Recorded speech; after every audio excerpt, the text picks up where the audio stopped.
Martin, van harte welkom. Konstantyn. So, kitchen stories. Where the idea come from and why? The ideas come along the way in a process, right? And you asked me, or you invited me to write a piece of music for your slagwerk marathon, percussion marathon, which was of course already a great concept. And I found out that there were already 3 pieces that were really, let's say, massive. You know, they already take more or less the whole concert program.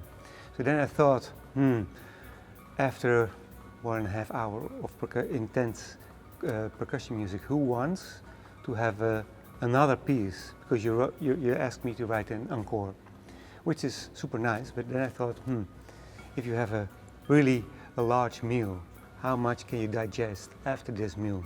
So at first there the kind of connotation of something with food is maybe a good idea. And then our first meeting, we had this fantastic lunch, I think, at it was a Georgian restaurant in Den Haag, which had the most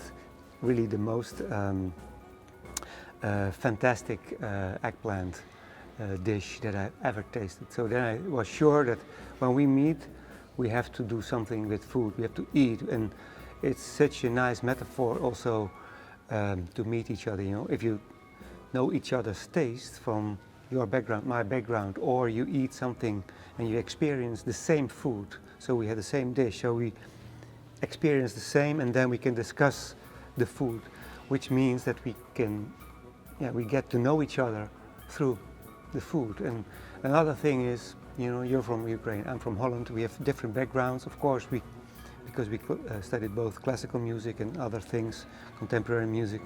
I also studied jazz. There are some links already in our taste in music, or at least there are links with music we know. So also through music, especially folk music, I think you can teach each other and learn from each other, just like food. So it's the taste, it's really the detail of a certain herb, it's the detail about a certain sound in your favorite music or my favorite music. You know, it has to do with tempo, with intention, it has to do with energy, it has to do with dynamics, which we all experience in our own lives, in our own music. So I think, especially also with, how do you say it, instrumental music, when there's no language except the musical language, and also, again, with food, if there's no language, you're more free to explore the other thing that you don't know. You don't have to like it, but you know, there are a lot of people liking this dish or liking this music, there must be something. So I think it's this metaphor of food, for me it was the best way of getting to know you or you getting to know me. And from there, chance comes in. So you sent me a link. Here you can see maybe there are some nice instruments. And the first page opened and it had tuned pans, you know, frying pans, and they were tuned. So then I thought, I do something with food, tuned frying pans. So I let you order, I think, 8 frying pans in a certain pitch. And so then it was clear for me that Kitchen Stories was born. Yeah, they indeed have a certain pitch, each of them, really exact tuned. But also each movement of yours has a different country, even a different continent. Yes. Like North America, South America, Europe. And each of them have different rhythms. And let's call it different difficulty layers of rhythms. How do you choose those rhythms? Because those rhythms are not really typical. But how do you come up with those spices, let's say, for each movement? These are the spices. And I thought I needed 8 parts, because I thought I will not do an encore that is massive. So I wrote 8 different parts, all around 1 or 1.5 minutes. You could play them longer, improvise with it, but in essence they are 1 minute until 1.5 minutes. I thought, you know, because when you play music and you play at a different stage, like now you play in a church, sometimes you play in a theater, the acoustics are different, so it asks for another piece. So that's why I wrote 8 totally different pieces, and you could decide, in this church maybe a slower piece with a lot of silence works. Or in a theater when it's something drier, you can do a lot of percussion thing that is fast because it doesn't swim, you know, the sound stays really focused. So I gave a lot of options to choose from. And sometimes rhythms were like the North American one is a piece, it's a kind of the most commercial of all 8 pieces because it's about, it's really about junk food, you know. North America has a lot of beautiful things, USA a lot of beautiful things, but their most famous restaurant is not my favorite restaurant. And yeah, it's not even digesting what you do, it's just, I don't know, what you do with this kind of foamy dish that everybody knows. So there it was really a very direct piece.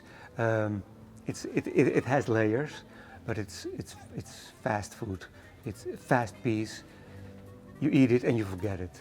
That was the idea of that piece. So it's a lot of some sensations, you know, some sugar peaks, and that's it. So in that piece, it was really about this dynamic of now, not anymore. But there are also pieces like the more Asian pieces that are much slower, with a lot of silence and a lot of improvisation, and some suggestions for rhythm. And the complexity there is only because you add layers. So it's not that this piece itself is super difficult, but because you have, I think, 5 or 6 or sometimes 7 layers of juxtaposition of different kind of rhythmical cells, you get a kind of movement, a slow movement that still has a lot of detail, like a painter with a lot of details, like a. If you see the painting, you think, it's a wave, and then you look into the details and you see all kind of minor movements, and together they are kind of a picture of a wave. But if you zoom in, it's all kind of layers of dots, colors, strikes, and this kind of more open way of making music also means that every time you play it, it's different. Yeah. So actually we can say that you're like Michelin star cook. You just made 8 dishes on your menu. Exactly. And that I'm like a performer, or my colleagues in the future can choose depending on the location and the session. Or what you want to experience at that moment. Yeah. You know? Of course you have to practice them all 8 pieces. It would be super lovely that it's a kind of repertoire, so that if you say, okay, like Frank Zappa, you know, we played with Frank Zappa, you had to memorize, I think, sometimes 5 or 6 different versions of one piece. And then he said 7, and you knew, we played that piece in that arrangement. It would be lovely if you have the time to do that with a band like this, you know, that you have those 8 pieces prepared, and that you say, we play part 3, 4, and you start. Beautiful. It's like utopia for a composer, but why not? Why not? People love it. Yeah.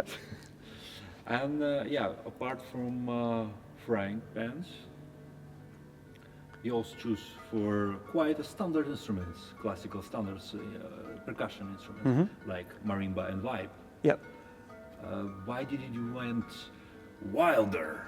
Is the reason the same that you didn't want to have really fat meal? You want to have only like dessert there, or why? Is there another reason? I have a reason. Again, it was already a super large meal.